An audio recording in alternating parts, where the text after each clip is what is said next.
नमस्कार साथियों, देश की बात में भारतीय राष्ट्रीय कांग्रेस की ओर से एक बार फिर आप सबका स्वागत है। मन की बात तो बहुत हो गई। आइए अब किसान, खेत मजदूर, छोटे दुकानदार और मंडी मजदूर की देश की बात करें। किसी दोस्त ने कहा है, वादा देकर लाने का आफताब वो हमारी रात के जुगनू भी ले गया।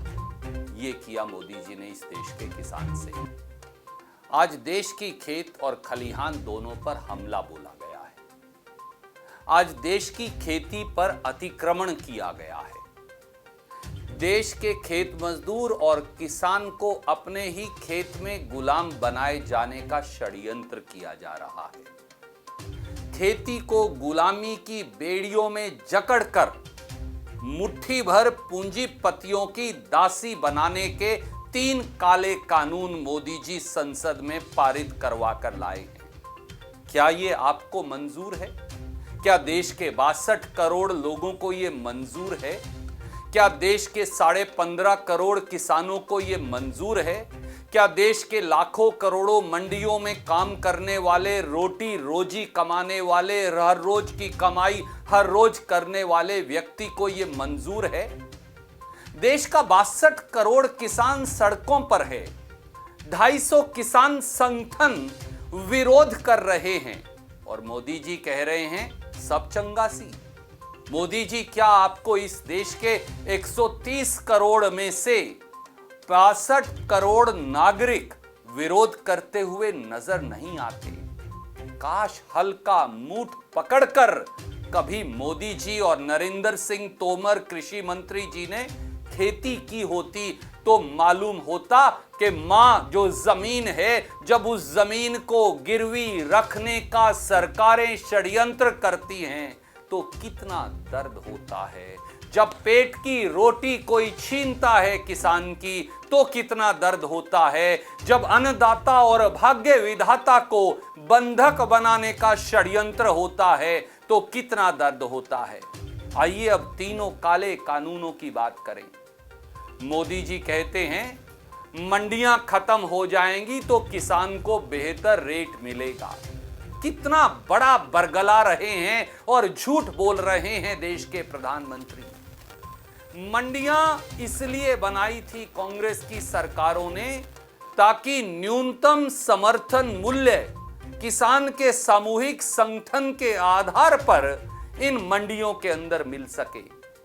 मोदी जी बताइए, अगर मंडियां खत्म हो गई तो किसान को न्यूनतम समर्थन मूल्य मिलेगा कैसे? देगा कौन? कहां जाएगा किसान? कैसे लेगा वो न्यूनतम समर्थन मूल्य किसान? क्या food corporation of India 15.5 crore किसानों के खेत में जाकर न्यूनतम समर्थन मूल्य देकर आएगी? जवाब बिल्कुल नहीं में है।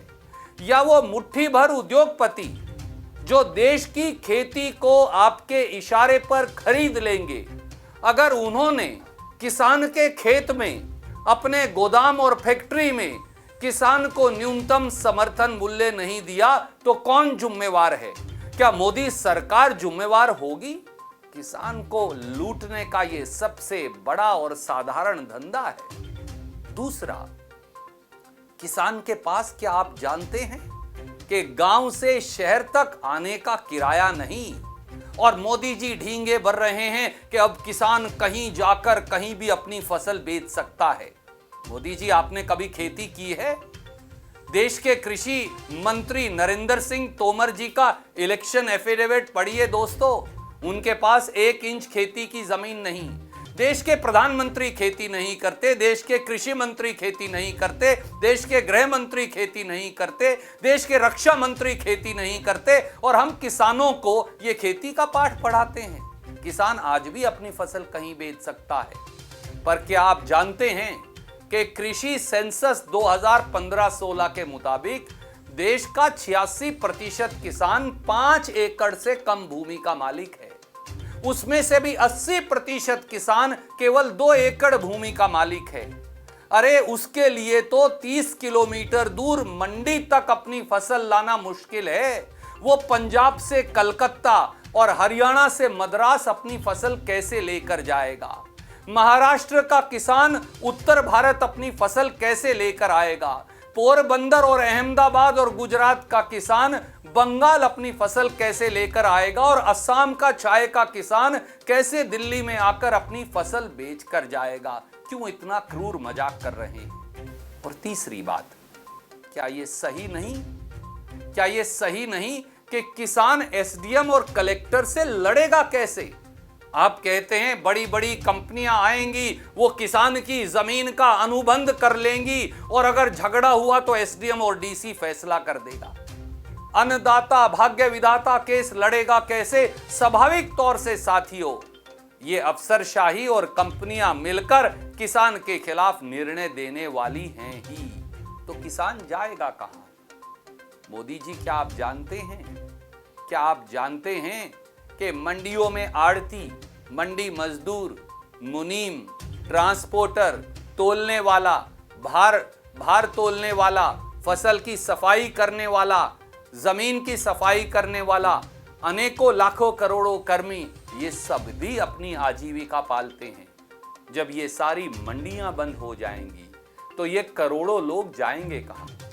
देश की अनुसूचित जाति के हमारे भाई बहन, पिछड़े वर्गों के भाई बहन, यही तो खेत मजदूर हैं जो किसान के साथ कंधे से कंधा मिलाकर काम करते हैं। आपने एक झटके से ही जमीन जोतने वाले अन्नदाता और जमीन को संवारने वाले एससी बीसी के हमारे भाग्य विधाता भाई बहनों को बेरोजगार कर दिया पीढ़ी दर पीढ़ी के लिए।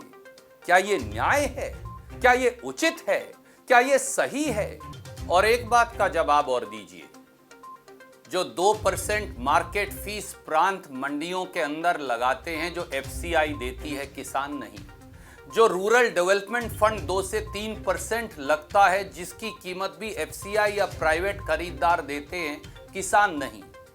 जो आड़त मिलती है दुकानदार और मजदूर और मंडी मजदूर को, इनसे ना केवल इन सब की आजीविका चलती है बल्कि प्रांतों की आय होती है, जिससे गांव की सड़कें बनती हैं, मंडियां बनती हैं, मार्केट यार्ड, सब मार्केट यार्ड बनते हैं, गांव की चौपाल बनती हैं, गांव का विकास और तरक्की होता है। जब आप प्रांतों से आय के ये सारे अधिकार छीन ही लेंगे तो प्रांत जाएंगे कहां? और देश के 7.5 लाख गांव की प्रगति, मंडियां, मार्केट यार्ड, सब मार्केट यार्ड, सड़कें, चौपाल बनाएगा कौन? आपने तो एक झटके में 7.5 लाख गांव के ऊपर से विकास की मोहर हटाकर उन पर अवनति का दाग लगा दिया है। क्या आप जानते हैं मोदी जी, खेती को लूटना बंद कीजिए, किसान की रोटी छीनना बंद कीजिए, भाग्य विधाता और अन्नदाता को खत्म करना बंद कीजिए, वरना भारतीय जनता पार्टी की 7 पुश्तों को इसकी कीमत चुकानी पड़ेगी। कांग्रेस तो किसान के साथ खड़ी है, इस देश के हर राजनीतिक दल को निर्णय करना पड़ेगा आप इस पाले में किस तरफ खड़े हैं। अगर आज निर्णय नहीं किया तो इतिहास किसी को माफ नहीं करेगा। कांग्रेस और राहुल गांधी संकल्पबद्ध हैं इन काले कानूनों का विरोध करने के लिए। क्या आप हैं जो इसको देख रहे हैं? अगर हैं तो खड़े हो जाइए और किसान से कंधा मिलाइए, कांग्रेस से कंधा मिलाइए और इन काले कानूनों को खत्म करने के लिए एक निर्णायक संघर्ष करिए। यही अच्छी और सच्ची राष्ट्रभक्ति है। जय हिंद, जय किसान।